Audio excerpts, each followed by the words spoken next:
Hey guys, Gordy Roth. Okay, today here we have a set of Suzuki TS-185 forks that need to be shortened by an inch. And so the best way to do that, because this end here is this is the end that goes in the fork and that's the end that goes in the triple clamp. You can see right here there are two of these pins holding this on here, and so in order to shorten this by an inch, which is what the customer, actually inch and a quarter, which is what the customer specified, removing these pins and shortening this an inch and a quarter and reinstalling this, because it's hard to see but there's a little tiny washer here and little oil transfer holes to make the forks valve correctly, would be very, very difficult to do. So still not terribly easy to do, but what I'm going to do is rethread the end of the forks so that it's an inch and a quarter shorter and still has the step for the O-ring to register and the threads. And because they're internal and they're metric, there's no very easy way on my lathe, because it has an inch lead screw. There's no easy way to cut metric threads internally this direction, i.e. if this was the headstock of your lathe and this was the tailstock of your lathe, you would have to worry about getting it stopped in time internally where you can't see it. So instead of doing that, because there's no easy way to kick the lead screw out, what I'm going to do is I'm going to use one of these threading bars, which is actually reversed, so that what I can do is I can very simply take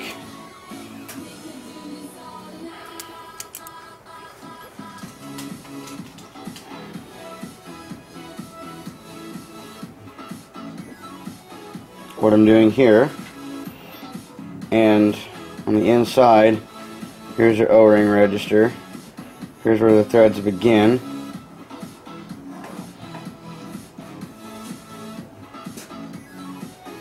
and here's where they end. This drawing isn't to proportion, so don't yell at me about that. Anyway, the ending register here that I'm making is going to actually be my starting point, because these are still normal threads. They're not left-hand threads or anything like that, and they're 1mm pitch. So, i.e., every rotation of the threads advance 1mm. So once my lathe is set for that, what I'm going to do with this boring bar is put it in here like this, mark it with a piece of tape so that I know I'm close, set an indicator up so that I know when the piece of tape gets close to the edge of the bore here and my indicator reads 0, that's my starting point. So the lead screw will be engaged there, and because the lathe is running backwards, it will thread out. So all I have to do is worry about stopping it once it is free and clear of anything, and then I will. The other nice thing about threading internally backwards like this is that all of your muscle memory motions from learning how to thread externally transpose over. i.e., if you panic and you have to stop it and you crank the tool back one turn, if you were doing that internally conventionally, you would crash the tool. With this, you won't. You'll simply pull it away from the threads and away from it crashing into anything. So basically, the half nut gets engaged here at the beginning of my procedure, run out, set back at a full turn, then run back in until the indicator repeats itself. So I know I'll be starting right here every time and making a pass out. So this shouldn't cause me nearly as many problems as threading conventionally. The other nice thing is you have to think a little bit backwards, so I guess it's not really a nice thing. I was being facetious there. What you have to do is, normally your compound rest, say this is the headstock of your lathe, this is the tailstock of your lathe. Normally when you're threading, you want your carriage is 90 degrees to the ways, and you want your threading compound rest to be 30 degrees off. I know there's the whole 29.5 degree debate and 29 degree and I don't care. I use 30, it's never caused me any problems. But because if you advanced it in like this would work, but it may cause you problems, and I guarantee you it will cause you problems in something as hard as this. It's heat treated, it's very hard. What you're doing is, because the tool's traveling this way and you're making it cut on this face as it's being dragged out, you're basically stretching this bar as it's coming out, which will cause you very strange harmonic problems. So the way you have to do it when you're threading like this is you have to forget about this, and you have to set your compound this way at a 30 degree offset. So that's about all I can show you without actually setting everything up. I will make a print of what the dimensions here have to be. Where the threads stop in the tube right now is longer than 1.25 inches, plus I have this much of my bearing bore to rebore in there, so all of the old threads will be gone, and I will be starting new. So let me get it drawn up and I'll show you what I did there. Alright, so what I figured here is, I took, because this is 1mm pitch, I figured out that it's 39.37 thousandths, which means that it's basically 34 thousandths thread height. So you take the, because I don't have anything to measure the threads on that on the inside, I just took what's threading into it and measured it, which is 973, and you take the height of the threads times 2, which is 68 thousandths, and subtract it from the diameter, and then that gives you 905, which is basically your bore here, and I gave it 5 thousandths clearance. So our bore for the threads is 910 thousandths, and the way I'm going to be able to measure that is I'm going to be boring this diameter first. So once this measures 910 out here, I know I'm good, because even if you're a little bit over, or actually in this case under, the threading tool will take care of it.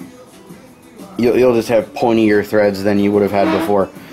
I gave it 5 thousandths clearance so that I wouldn't have razor sharp points on the threads that would be messing with me a little bit.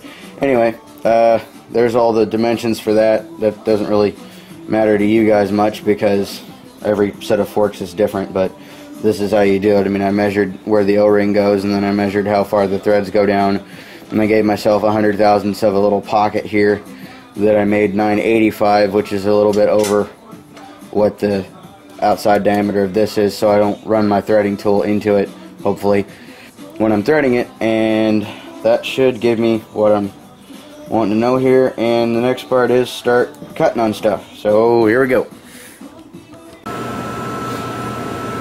Okay, got the fork tube in the lathe.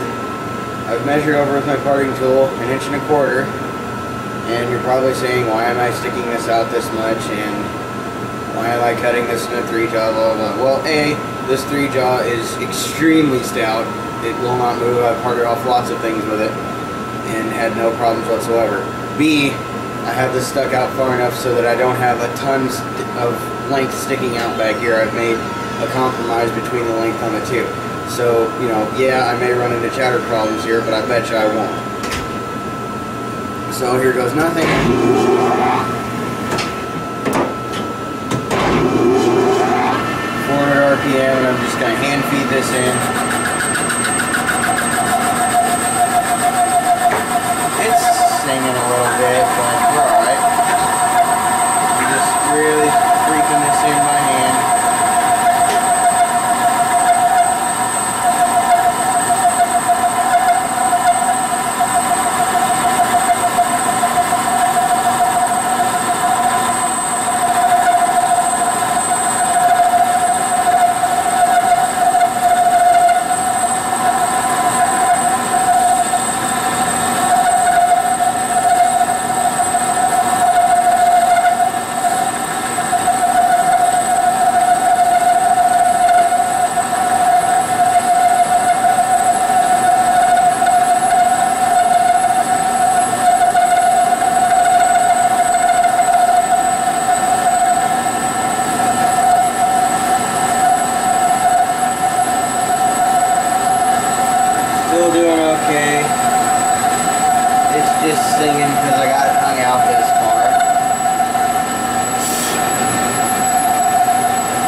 feeding this in very, very, very slowly. I don't know if you can see. No, you can't see my other hand. I mean, I'm just hand feeding this in.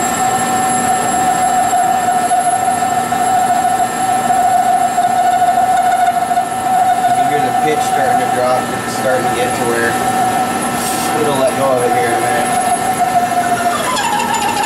Right there. You punch through.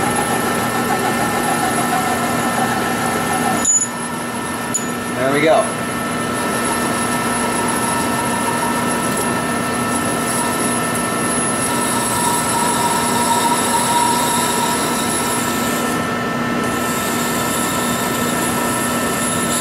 Going back and forth across here, and it actually is still cutting a tiny bit. So, nothing to it. There's cut to length. Cut this piece off. It's a little worn, but I can hold it. And can double check my threads, because now I can see the other end of it. And I've actually cut off right here where the diameter for the thread stopped, so I can just double check what I put on my print earlier.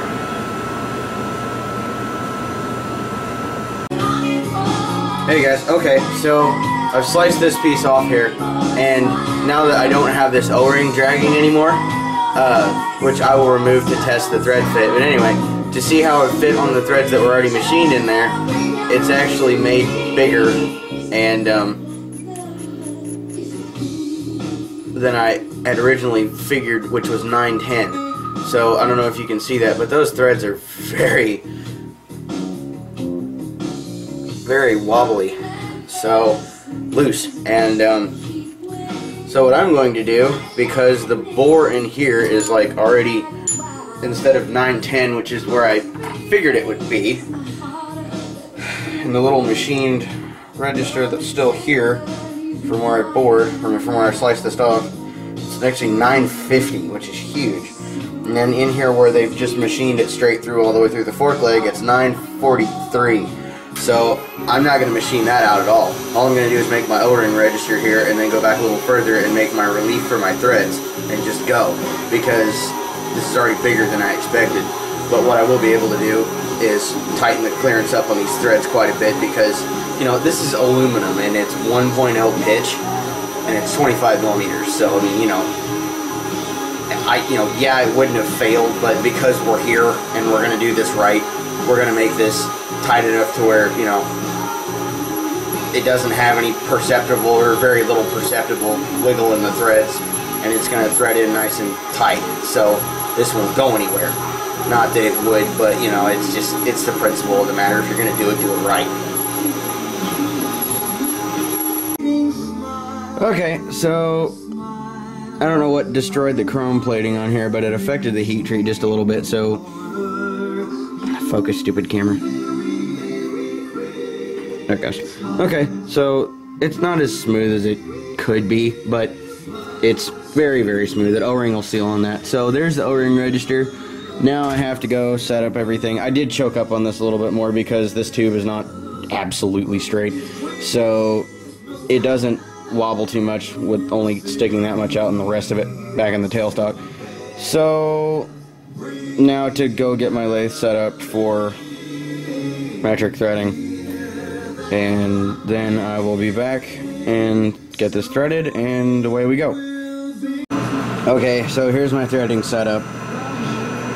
30 degrees off this way instead of this way, and then I've got my threading bar in here, and then I put a piece of tape where I know my indicator is 0, so when the tape lines up with the edge there, and then I put my lathe in neutral when I stop it before it quite gets to 0, so I watch the tape mark and then roll the indicator back to 0. I've made a 50 thousandths just because I'm being careful. I've made 50 thousandths on either side of 0 that's deeper than the threads are going to go. So then you put it back in gear. It's hard to do one-handed. There it goes. And see, we're only like 1,000th off. So as long as we're close, we're fine. Now I have not kicked out the lead screw's still in. So I put my compound, or I'm sorry, my cross slide back to 0. And then remember this is direct read, so I'm going to go in another 5 thousandths. Depth, or I'm sorry, that's 2.5 thousandths depth, so it's 5 thousandths total, which is, I'm just sneaking up on this because I'm in completely uncharted territory here. Okay, and then out of forward in reverse, and we're threading. And this way, because it's turning right hand threads backwards,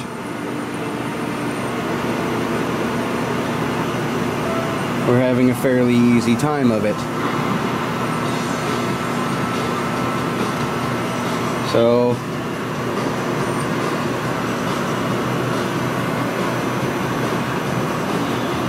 we got threads in there. There's the end of my tool bit.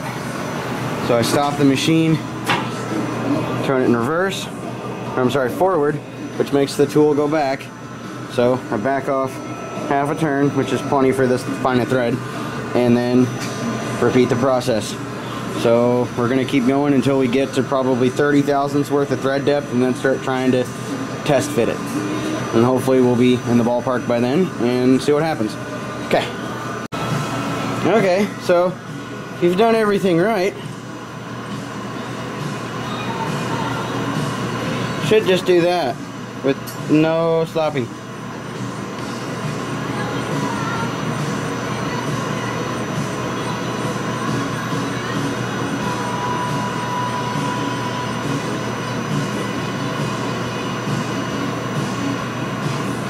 Ta-da! Now I just got to make the other one look like that. Okay, here are the torque tubes. They're done. The whole assembly's put back together now. Here are the 2 sections of tube that I cut off, and they're ready to go back to their owner. He didn't say what bike they were going on, said it was a project. So if the project ever gets completed, I will show you what they end up going on. And should be fine. They're quite a bit harder to get back together now that the tubes are 1.25 inches shorter. Compressing the spring that much more and getting the threads started because they're so fine is a bit tricky, but if you're careful you can do it. And another job well done, and hopefully another satisfied customer.